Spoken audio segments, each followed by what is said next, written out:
Hatujafika sehemu ya kuanza kuibuka. Yaani sisi ni amani. Naomba amani fanyeni. Hata ukisema kwamba tuongee tumekaa mzee. Asante sana. Asante sana.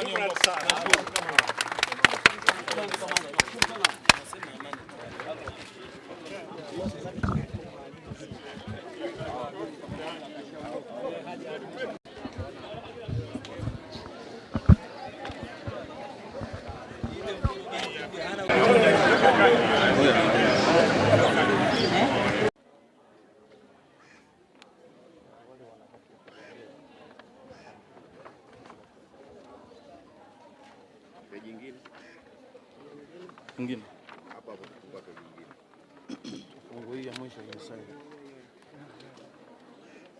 Hujanielewa.